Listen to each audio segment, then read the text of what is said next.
everybody, today I am going to be doing my fake tanning video. I'm going to be talking about my fake tan regime, what my favourite fake tans are, and any tips and tricks and things like that that I have to share with you guys. Basically, I have been a fake tan addict for many years. I think since I was about 15, maybe even younger than that actually. And I started getting into like gradual tanners, and then it slowly came into sort of hardcore tanning, and yeah, I've just never really looked back. I am naturally extremely pale, and whilst I do think pale skin is beautiful, I feel more confident myself when I am tanned. And sometimes that might just mean that I have a little bit of gradual tan on, which makes me look like I'm alive. Whereas it may also mean, like today, when I've got like a full-blown tan on, just because I like to feel tanned. It makes me feel confident, it makes me feel slimmer, and I just feel like I look so much better when I have tan, especially when I take my makeup off, because normally when I take my makeup off, I look so washed out, there are bags under my eyes, I look like I am actually dead.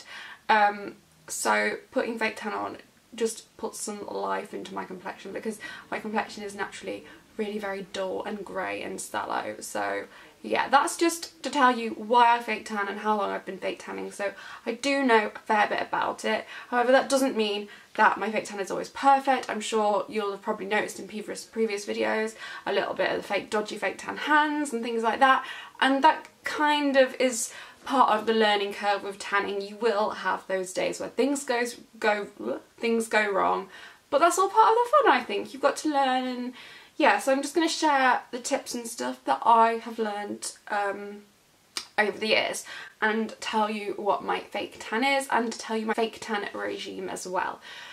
So yeah, basically when it comes to fake tanning, it is all in the prep.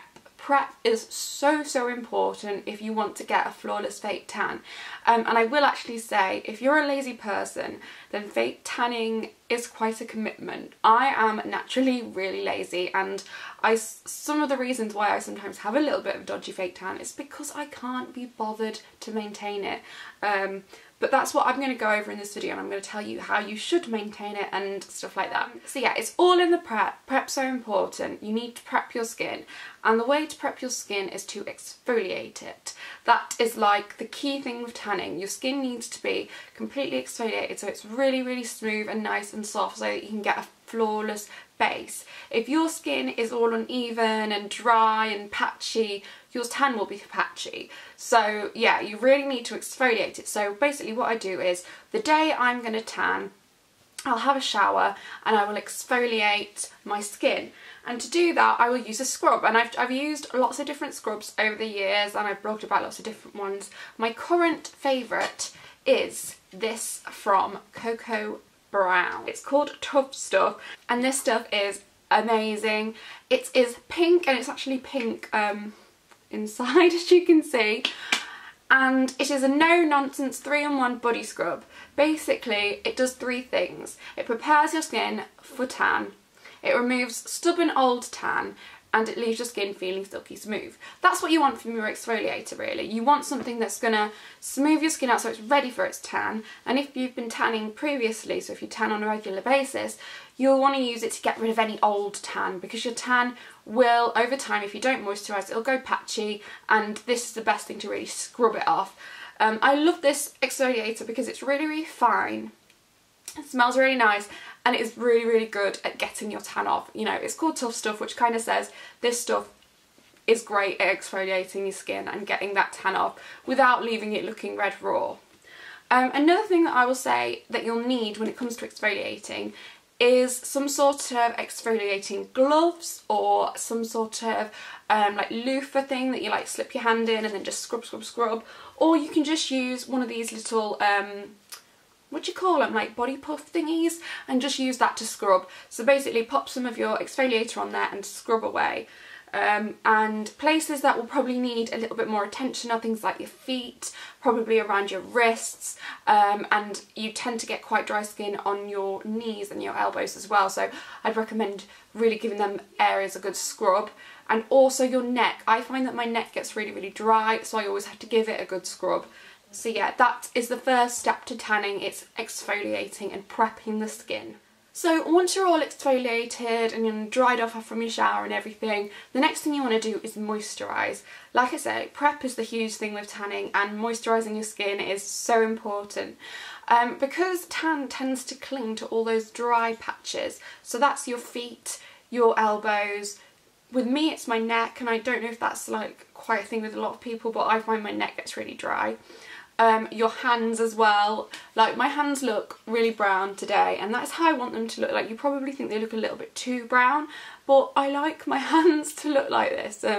So yeah, but yeah, you need to moisturise your hands, just because all these little bits will get really, really dry, and same for your feet. You can get loads of dryness on your toes, and you don't want that, because the tan will stick to it and it will go a darker colour and it'll just look false. So when it comes to moisturiser, I literally think you can use any old moisturiser. I don't think it really matters, but my favourite moisturiser to use, and this one's quite a bit of a pricey posh one, is L'Occitans Milk Veil. This stuff is all almondy and gorgeous, and I absolutely love it and completely recommend this if you want to splurge on a moisturiser. But as I say, when it comes to fake tanning, you can whack on anything. You can whack on Morrison's Own moisturiser and it'll be fine. You just need something that's going to hydrate your skin and prep it for your tan. So yeah, like I say, the key places that you need to put moisture on is, it's great to put it all over, but if you're a bit lazy like me, just do your hands, your elbows, your neck, your knees and your feet. And you should be covered if you do all those areas. But yeah, it's really great to moisturise all over, but if you can't be bothered, just do those ones. Then of course it comes to application, and application of course is really important as well. And it completely depends what kind of tan that you're using on how you apply it, I think. So I'm going to run through a few of my favourite tans now. And I'm going to start with gradual tanners, because they are probably the easiest, most foolproof tans to apply. My two favourite gradual tanners have got to be Dove's Summer Glow and Cocoa Brown's Gentle Bronze. To be honest, Dove's Summer Glow is the one that I absolutely adore. This is the one that I've been using since I was 15, and it's just a foolproof, oh, and it's covered in hair. It's just a foolproof tan, like gradual tan. Gradual tan basically means it's basically a moisturiser that has a hint of tan in there, and you apply it on a daily basis to build up a really nice tan. However, with this stuff, I tend to go from medium to dark, and even with one thick layer of this I get a really nice glow, and I don't have to sort of do it over a few days. I probably would recommend applying a light layer for sort of 2 to 3 days to get your tan right, but if you are in a hurry to tan and you want to use a gradual tanner, just slap a thick layer on and you will get a nice glow. The only thing I will say about gradual tanner is it's great because it is moisturising and you don't have to worry so much about moisturising in between, which is something I'm going to get into in a minute. But the only thing about it is, generally with most gradual tanners you can't see where you're putting it. I think actually with the Gentle Bronze one from Cocoa Tan, it's actually tinted so you can see where you're putting it. But like with Dove's Summer Glow, it just looks like a moisturiser, so you don't really know where it's going as such. So you just have to make sure you really blend it all in. And to apply something like Dove's Summer Glow, I would recommend just using your hands. I mean, you can put some gloves on if you want, but I just use my hands to whack it on and then wash them off. So yeah, that is that basically, and you can get loads of different gradual tanners, but I think that Dove is the #1, so yeah, that's the one that I recommend. Then of course you've got your lotion tans. These are probably sort of the second best from graduals in terms of moisturisation and hydration. Lotions are a little bit more moisturising on the skin, so they don't leave it really dry. So they're probably better if you want to maintain your tan for a little bit longer. However, they are a little bit trickier to apply. They kind of tend to take quite a while to sink into the skin, and you really sort of have to blend them to get it right. My favourite lotion is St. Moritz, and it's one that I've spoken about quite a lot in the past. It previously was my ultimate favourite fake tan, and it still is very close to my heart. I do love this fake tan, but I find it's a little bit tricky to apply sometimes. It does give you a gorgeous colour, however, and it is something, if you want to go for a lotion, I'd recommend trying this one because it's really, really cheap and it does the job well, but you just have to be prepared to blend in. I'm also going to talk to you about my ultimate current favourite fake tan, and that is Cocoa Brown's 1 Hour Tan. Cocoa Brown 1 Hour Tan is what I've got on at the moment. This is my current go-to tan. I absolutely love it. I've written rave reviews for it, but yeah, this is an amazing tan. This is fantastic. It's a mousse, and I will say mousses are the most drying of the fake tan family. They tend to dry your skin out more just because they dry really quickly, which is great because you don't want to be stood there for ages in the nud waiting for your tan to dry, which can be something that the gradual tanners take a while to do. They can be quite sticky. Same with the lotion. It does dry quicker than the graduals, but it's still a little bit of a wait to get it to dry. The mousse, however, dries pretty much instantly. Well, not instantly, but you know what I mean, quite quickly. And it is also extremely easy to apply. So, like me, if you can't really be bothered to sort of spend absolutely ages blending it all in, you can just whack a mousse on and it will pretty much be flawless. You don't need to worry about it. So something that I'm going to get into now is the application of your tan, and it is really important. Now, like I said, with the gradual tans, you can whack that on with your hands, no problem.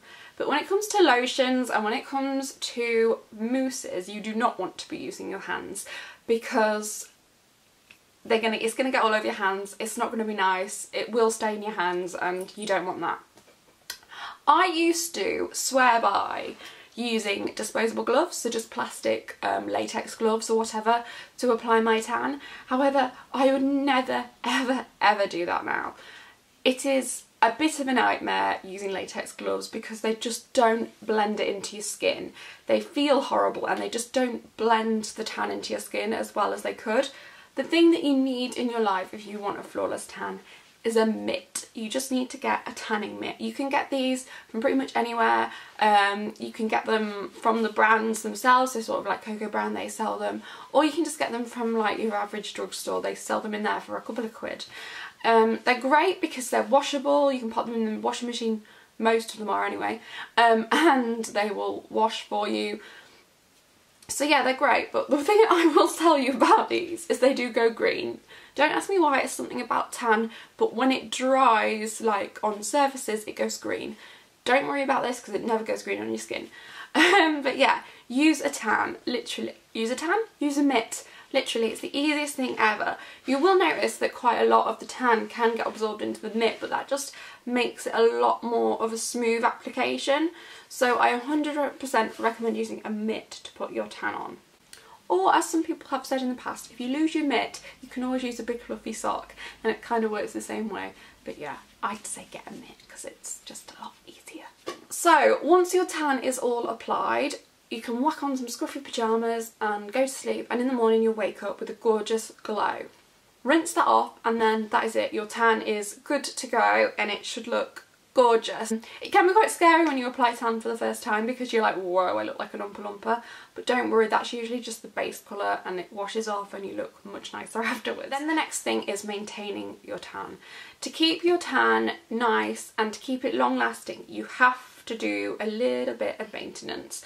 And basically that means moisturising and exfoliating. So moisturising is the most important thing. I'm really lazy when it comes to moisturiser, but I should tell you now that you need to moisturise on a daily basis if you want your tan to last. So yeah, to avoid the dreaded crackly dry skin, make sure you moisturise. Again, it doesn't really matter what moisturiser you use, just use one that you like using, and preferably use it morning and night, but if you can't be bothered with that, then just use it at night time. And then maybe in the middle of the week, sort of after you've had it on for a few days, if you want to do like a nice sort of gentle exfoliation, just a little bit of a nice gentle one, not properly scrubbing your skin because you don't want to take any of your tan off, but just to give it a nice little refresh, then I totally recommend doing that as well. You can get some really nice exfoliators which actually have oils in them, and there's one from Sanctuary that I really like, and that is great for moisturising the skin and just refreshing your tan and exfoliating a little bit. And yeah, so that's that. I feel like I've rambled on a little bit now, but tan is something that I think lots of people get wrong, myself included. You will have tan disasters, but it's not the end of the world. I think it's all just part of the fun of it. But yeah, this video has gone on for quite a long while now. I hope it's given you a bit of an insight into my fake tan regime and what fake tans I really like to use, and I hope that's helped you if you are sort of a little bit like, I don't know where to begin with fake tan, or if you're a fake tan addict like myself and you just wanted a few tips. So yeah, thank you very much for watching this video. I would really appreciate it if you actually have any fake tan tips that you'd like to pop in the comments for me. So yeah, just comment if you've got a tip for anybody. I like to help people out, so that would be nice. And if you haven't subscribed to my channel, what are you doing? No, if you haven't subscribed and you'd like to, then please do click subscribe, as that would make me really, really happy. I'm going to go now and cuddle Rory because he's sat just here and he's looking a little bit disgruntled that I've not paid any attention to him for the past 20 minutes. So I'm going to go and do that. Thank you so much for watching. I love you all lots. Bye!